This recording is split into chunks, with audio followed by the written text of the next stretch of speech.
Good morning, students. Today we'll discuss about the triangles, that is similar triangles. About the triangles, different kinds of triangles, congruent triangles, we have already discussed in earlier classes. Today's topic is similar triangle. Now the congruent triangles we have read in earlier classes, that we know that the triangles are congruent if their shape and size are same. That is, their angles as well as the sides are equal in size. But in similar triangles, the two triangles may have same size of sides or different size of sides, but the angles will be always equal. Okay, that means the similar triangles will be same in shape but different in size, or maybe same in size. That means, now how can we know that the triangles are similar if the two triangles are given? So the easy way to recognize that the triangles are similar is that their angles will be equal and their sides, that is the corresponding sides, will be in the same ratio, that is they will be proportional. Okay, now we can find out all the equilateral triangles, squares, or regular pentagons, or regular any kind of regular polygons. They all are similar. That means all the equilateral triangles are similar, because on all the equilateral triangles the angles will be of 60 degree, but the sides will be of different size. All the squares, it has 4 sides, and all the angles will be of 90 degrees, but the sizes will be different. They may be same. In both the cases, the ratio of the sides will be same, that is they will be proportional. Now I have provided this RSOL book to those students through Subodh sir, or with the help of Subodh sir. Those who do not or did not have this RSOL book, or the children who have this RSOL book, they can go through the materials mentioned in that book. Okay, the first topic it is given, that similar polygons, that we have already discussed. Okay, now if you see the next one, we can find out the definition of similar triangles. That is, it is written very clearly that their corresponding angles are equal and their corresponding sides are proportional. That we have already discussed. Okay,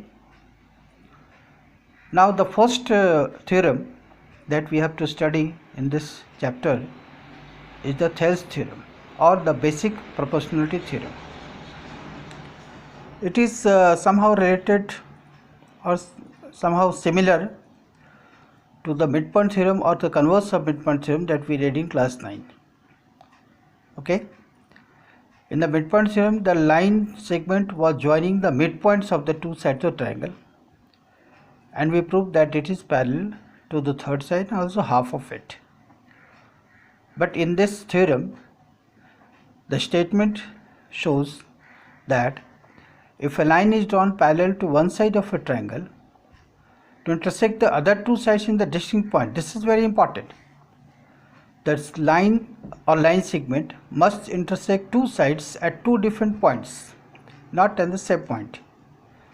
Then only it will divide the other two sides in some ratio.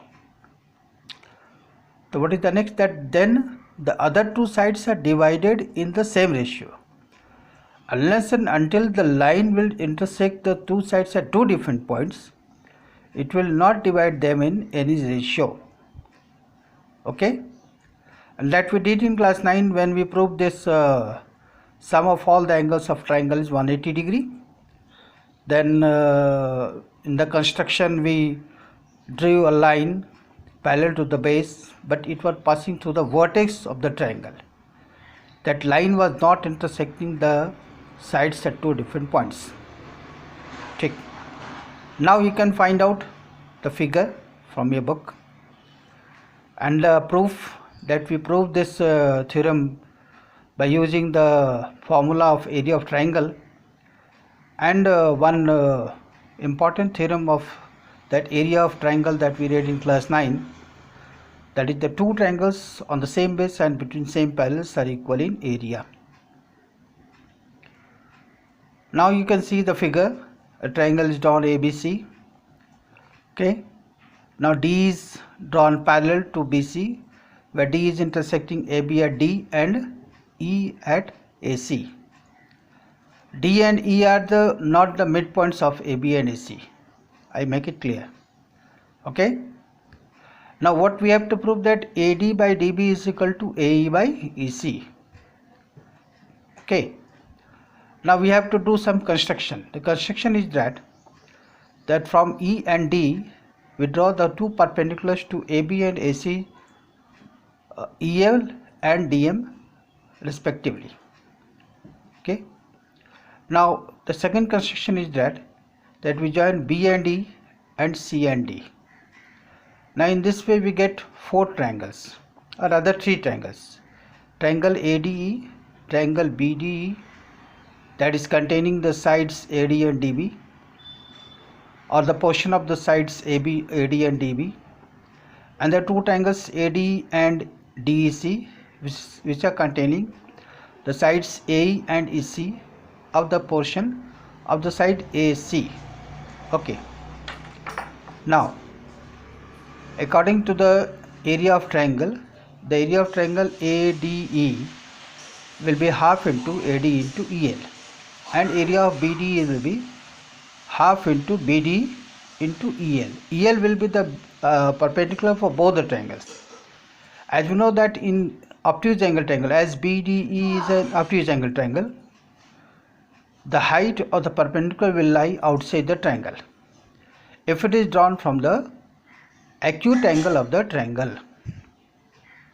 Okay. Now you find out the ratio of the area of both triangles. That will give you AD by DB as half, and EL will be cancelled out because both are same. Now similarly, if you find out the area of triangle, the ratio of the area of triangle ADE and EDC, we get AE by EC. Now if you see the equation number 1 and equation number 2, both this RHS, we have to prove that their RHS are equal. Unless and until their LHS will be equal, their RHS will be not equal. Okay. Now if you see carefully this LHS, then the area of triangles in the numerators are same, but in denominators they are different. If we make them equal, then their LHS will become equal. So if you see the figure, area of triangle BDE and area of triangle DEC will be equal because they both are on the same base D and between the same parallel lines DE and BC. Okay. That in such way we can prove that area of triangle BDE is equal to DEC, that is given in equation number 3. Now if we combine all the three, we can find out that AD by DB is equal to AE by EC. This is a very important theorem. Okay. So you must go through it, you must understand it, because it is asked frequently in the different examinations. Now we come to the corollary of this theorem. Corollary of this theorem says that if in triangle a line D is parallel to BC, then AB by DB is equal to AC by EC, and AD by AB is equal to AE by EC. Now what does it mean? That means the ratio of the side and one portion of both the line segments, okay, in both the cases will be same. Now proof of this theorem is not so difficult. Just we start with the theorem that we have proved just now. Now what you have to do, just you have to add 1 both the sides. Why to add 1? So that we can add the two parts of the sides, AD and DB, as well as AE and EC. Now if you do like this, okay, and by the addition property of this fraction, we can easily prove that AB by DB is equal to AC by EC, as well as AD by DB is equal to AE by AC. Okay, now the summary is given, that first is the theorem BPT, that is basic propositive theorem. Figure is also given, and the last two are the corollary of this theorem. Now we come to the converse. Now if you learn this theorem, if you read or you go through the theorem again and again, you can easily understand this theorem. Okay, now we come to the converse of this Thales theorem. Converse means the opposite of the theorem. Now earlier the theorem said that the line is not parallel to the side. In this we have to prove that the line is parallel to the third side. Now converse of Thales theorem says that if a line divides any two sides of a triangle in the same ratio, then the last line must be parallel to the third side. That means a line is given which is intersecting the two sides of a triangle at two different sides, and it is dividing them in the same ratio. Now according to the figure given in triangle ABC, A is the line, okay, which is dividing the AB in the two parts AD and DB and A into AE and EC. Now it is given that AD by DB is equal to AE by EC. So we have to prove that D is parallel to BC. But this theorem will be proved by this contradictory method. That contradictory method we have read in class 9. Contradictory means that we assume something, then later on we prove that no, what we have assumed, that was wrong. Okay, now in this we let that D is not parallel, DF is parallel to the BC.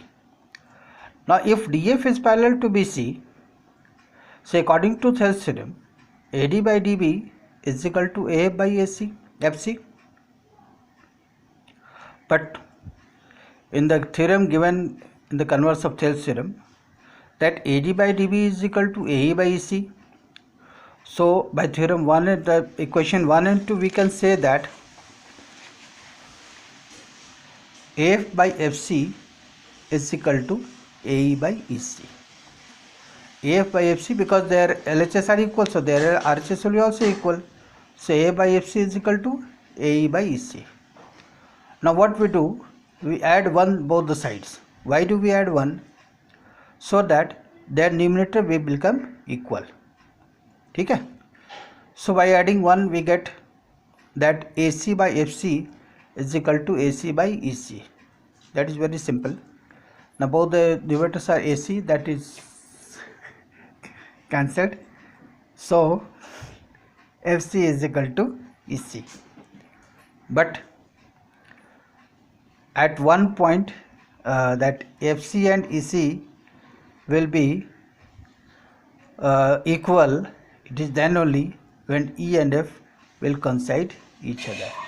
That means if E and F are coinciding, and as F is AF, DF is parallel to the BC, so D is also parallel to BC. Now how to use these theorems? In the questions, in the examples and the questions in the exercise, we get the two conditions will be given. Either a line will be given parallel to the side, one side of a triangle, or a line will be, we have to prove that that line is parallel to the third side. So if the line is given parallel, we have to use Thales theorems, and a line we have to prove that they are parallel, we have to use converse of Thales theorem. As we can see in example number 1. In example number 1 we can see that it is given that MN is parallel to AB. ठीक है, it's very simple. MN is parallel to AB, that we have to use this Hell theorem, and according to the given sides and that portion of sides we can find out the missing one. ठीक है. Now if you go to the example number 4, it is given that D and E are 2 points on this one triangle sides AB and AC of triangle ABC, such that the sides of the different portion and sides are given. Now we have to prove that D is parallel to BC. That means either we have to prove that AD by DB is equal to AE by AC, or we have to prove that AD by AB is equal to AE by AC. So what we do, just we have to put the things in their appropriate places, the numbers. Then we see that whether the sides are, the portion of the sides are in the same ratio or not. If they are same, then the line will be parallel. And it is given that AD by AB is also 1 by 4 and A by AC is also 1 by 4. That is AD by AB is equal to A by AC. Now this is by the converse of Hell's theorem. We can prove that AE by D is parallel to BC. Like this we can prove, we can solve the examples and examples of this exercise. First to solve all the examples, and if you feel any problem, please contact me. I will be there to help you. Thank you.